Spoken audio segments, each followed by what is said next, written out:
అందరికీ నమస్తేనల్లా welcome to Psalm సీదా ముచ్చట. ఎట్లున్నారల్లా అందరూ మంచిగున్నారా?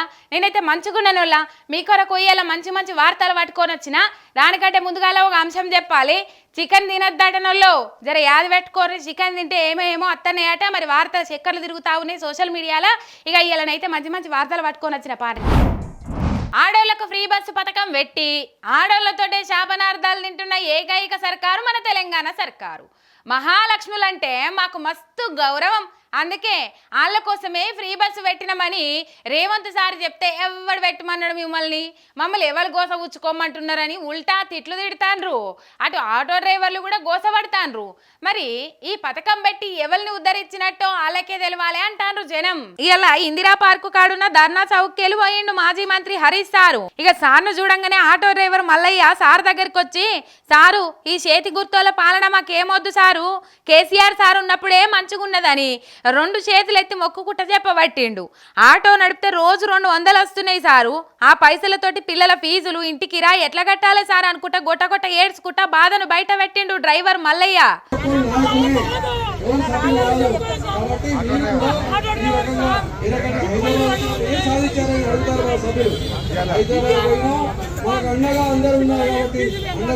సాధిస్తున్నామని చెప్పి మీరు ధైర్యంగా చెప్పండి. చికిత్స చేయడానికి మనకు ఆస్కారం ఉంది. చికిత్స చేస్తాము, చేస్తూ ఉన్నాము.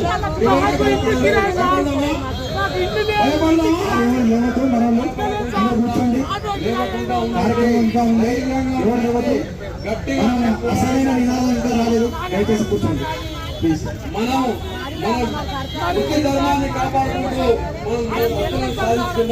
సాధిస్తున్నామా లేదా? డ్రైవర్ మల్లయ్య అట్లా గోస చెప్పుకునే వరకు సారుకు కూడా కళ్ళల్లో చెమ్మగిలినట్టు అయింది. ఖచ్చితంగా మీకు న్యాయం చేస్తట్టు మేము పోరాటం చేస్తామని మాటిచ్చిండు. ఇక చూడుర్రి, ప్రతిపక్ష నాయకుల దగ్గరకు వచ్చే జనం వాళ్ళ గోసలు చెప్పుకుంటున్నారంటేనే ఈ సర్కారు మీద వాళ్ళకి ఏ పార్టీ నమ్ముకున్నదో ఎరకైతున్నది. ప్రజలకు మంచి చేయలేని అధికారం ఒక అధికారమా? సర్కారు వాళ్ళు ఎవరి కోసం పనిచేస్తుండ్రు అన్నది గిసొంటోళ్ళ గోసలు చూసన్న తెలుసుకోవాలి. కానీ అంత పెద్ద మనసు ఉన్నోళ్ళు కాంగ్రెస్ పార్టీలు ఎందుకుంటారు? గిందుకే జనం గిట్ల గోసలు పడుతుండ్రని అంటుండ్రు. ఈ సంగతి తెలిసి చైనా మాల్కు గ్యారంటీ ఉంటుందా? అవుతామే ఉంటుందా గ్యారంటీ? ఉండదు కదా. అట్లనే మన సీఎం రేవంత్ సార్ మాటలు కూడా చైనా మాల్ లెక్కనే వాటికి గ్యారంటీలు వారంటీలు ఏముండయి. నేను ముఖ్యమంత్రిగా ఉన్నన్ని రోజులు సినిమా టికెట్ల ధరలు పెంచా అని ఎట్లా పొంకనాలు కొట్టిండు. వారం అన్న తిరగక ముందే ఏం చేసిండో అందరికీ ఎరుకున్నదేనాయే. గట్లనే బీర్ల కంపెనీలు ధరలు పెంచుమన్నాయి అన్నప్పుడు గజం పొడిగెగిరిండు. వాళ్ళ గొంతమ్మ కోరికలు తీరుస్తామా అని శంగెగిరిండు. సీన్ కట్ చేస్తే బీర్ల రేట్లు పెంచిండు. దీన్ని బట్టి రేవంత్ సారు మాటలు ఎంత నిక్కమైనయో తెలుస్తాంది. పాపం కష్టాలున్న బీర్ కంపెనీలను ఆదుకునేందుకు చాలా చెమటలు దార వస్తుండు కదా మన ముఖ్యమంత్రి సారు. తాగేటోళ్ళు ఎట్లయినా ఎంతైనా తాగుతారు. అదే అమ్మేటోళ్ళు అగ్వ కమ్ముతే వాళ్ళకి ఎట్లా నడవాలి కంపెనీలు? పాపం ఓ పూట తినక మంది తాగేదందుకు మందు తయారు చేసిన వాళ్ళు ఆయే. ఇక వాళ్ళ కష్టం వస్తే రేవంత్ సార్ కలుక్కుమనదా? అందుకేనేమో తెలంగాణలో 15% బీర్ల రేట్లు పెంచిండు. సిగ్గులేదాయే జీడిగింజ అంటే నల్లగున్న నాకేం సిగ్గు అన్నట్టు గిదే రేవంత్ సారు బీఆర్ఎస్ సర్కారు ఉన్నప్పుడు ఏమన్నాడు? బీర్ల ధరలు పెంచి సర్కారు నడుపుతుండని ఎక్కిరిచ్చిండు. మరి ఇప్పుడు తమరు చేస్తుంది ఏంది సారు? తమరు చేస్తే సంసారం మంది చేస్తే అదేందోనా? బీరు కంపెనీలకు మేము లొంగమని పొంకనాలు కొట్టి తమరు చేసిందేంది? మరి వాళ్ళే మిమ్మల్ని ఒంగబెట్టి రేట్లు పెంచుకున్నారా? మరి ఇప్పుడు ఈ పెరిగిన రేట్లతోటి సంక్షేమ పథకాలకు పైసలు జమ చేస్తారా? పథకాలకు పైసలు లేవని రేట్లు పెంచినరా అన్నది సర్కారు వాళ్ళే చెప్పాలి. కేసీఆర్ ఇస్తే ఈ చేతి ఇచ్చి ఆ చేత గుంజుకుంటుండు అన్నావు. మరి ఇప్పుడు నువ్వు గుంజుకునుడే గాని ఇచ్చుడైతే లేదు కదా అని దెప్పి పొడుస్తుండ్రు దినాం తాగి సర్కారుకు పన్నులు కడుతున్నోళ్ళు.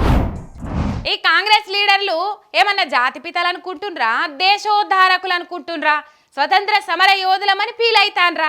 ఆఖరికి ఎంపీపీ అసంటి బుడ్డ లీడర్లు కూడా పిల్లలను ఎండల నిలబెట్టి పుట్టినరోజు శుభాకాంక్షలు చెప్పించుకుంటున్నారంటే చూడుర్రాల తరీకా. ఈ కాంగ్రెస్ లీడర్లు సరాసరి మొగుల మీదకెళ్ళి దిగొచ్చిన మోతవర్లు అయ్యింది. లేకుంటేంది బల్లె చదువుకోవాల్సిన పిల్లలను ఎండల నిలబెట్టి పెద్ద సిపాయి దిగొచ్చిందని పుట్టినరోజు శుభాకాంక్షలు చెప్పించుకున్నారు. సర్కారు బల్లల్లా ఈ కొత్త తీళ్ళ పోకడలేందో తెలుస్తలేదు. బల్లె పిల్లగాళ్ళు ప్రేయర్ చేసుకునే టైంలో పోయి మాజీ ఎంపీపీకి పుట్టినరోజు శుభాకాంక్షలు చెప్పించిండ్రు కాంగ్రెస్ బుడ్డ కార్యకర్తలు. పెద్ద కొత్తపల్లి మాజీ ఎంపీపీ అనుచరులు ఏమనుకుంటుండ్రు? పిల్లలతోటి బర్త్డే విషయం చెప్పించుకుంటే పెద్ద లీడర్ అయిపోతాడా? అసలు ఇసొంటి పనులకు బల్లే హెడ్ మాస్టర్లు ఎట్లా పర్మిషన్ ఇచ్చిండ్రు? పిల్లగాళ్ళతోటి రాజకీయ నాయకులు దినాలకు విషయం చేపించుకునేడేంది? ఏ నుంచి నేర్చుకుంటుర్రా? జిల్లా విద్యాధికారులు ఇసొంటివి చూసుకుంటే ఎట్లున్నారు? బల్లె ఇట్లా తెగబడ్డ కార్యాలు చేస్తున్న టీచర్ల మీద విద్యాశాఖ వాళ్ళు చర్యలు తీసుకోవాలని ఊరు జనం కోరుతున్నారు. అటు పార్టీ లీడర్ల మీద పార్టీ చర్యలు తీసుకోవాలి అని డిమాండ్ చేస్తుండ్రు. చూడాలి మరి ఏమైతుందో. ప్రతి ఆడపిల్లకు తులం బంగారము, కాలేజీలకు పోయే ఆడపిల్లలకు స్కూటీలు, ప్రతి మహిళకు 2500, 500కే గ్యాస్ సిలిండరు అని ఎన్నెన్ని గారడీల మాటలు చెప్పిండ్రు ఓట్లప్పుడు కాంగ్రెస్ వాళ్ళు. ఇక ఏడికి పోయినా ఊరు పండి జనం అవన్నీ ఎప్పుడు ఇస్తారని నిలదీస్తుంటే కాంగ్రెస్ ఎమ్మెల్యేలు కొంతమంది కావురం పట్టిన మాటలు ఎట్లుంటున్నాయో చూడుండ్రి. కాంగ్రెస్ ఎమ్మెల్యే వాకిటి శ్రీహరి మాటలు చూడు ఎట్లున్నాయో. వనపర్తి జిల్లా అమరచింతకాడ కేసీఆర్ సార్ సర్కార్ ఉన్నప్పుడు మంజూరు చేసిన కళ్యాణలక్ష్మి చెక్కులు ఇచ్చేందుకు పోయిండు ఎమ్మెల్యే. ఇక్కడ మహిళలకు చెక్కులు వంచుతుంటే గీ అక్కుండి ఏమైంది సారు, తులం బంగారం కూడా ఇస్తామంటారు కదా, ఎప్పుడు ఇస్తారని అడిగితే నీ అమ్మ తులం బంగారమా ఇత్తపో అనుకుంటా ఇట్లా ఎల్లగొట్టిండు.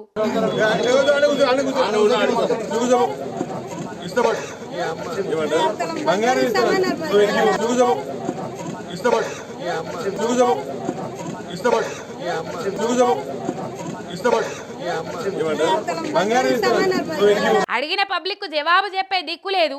అసలు అది సాధ్యం కాదని వాళ్ళకు కూడా తెలుసు. కానీ ఓట్లు బొచ్చెల రాలాలి కాబట్టి గారడీలు వేయాలి, ఓట్లు దండుకోవాలి, అటెన్కి అడుగుతే ఇట్లా తిట్టాలి. అదే వాళ్ళకి అలవాటైన విద్య. ఈడనే కాదు యాడికన్నా ఓన్రి జనాలు గిట్లనే నిలదీస్తాండ్రు. ఇక కాంగ్రెస్ లీడర్లు వాళ్ళ తోకలు చెంచాగాలు అడిగిన వాళ్ళని గదరాయించి వాళ్ళ నోళ్ళు మూపిస్తుండ్రు అని మండిపడతారు జనం. ఇగో ఇవాళ ఇలా సాఫ్ సీదా ముచ్చట్లు ఎట్లున్నాయి, మస్తుగున్నాయిలే. మళ్ళీ చెప్పడు ఇసాడు ముచ్చట్లే పట్టుకొని వస్తుంది మీరే.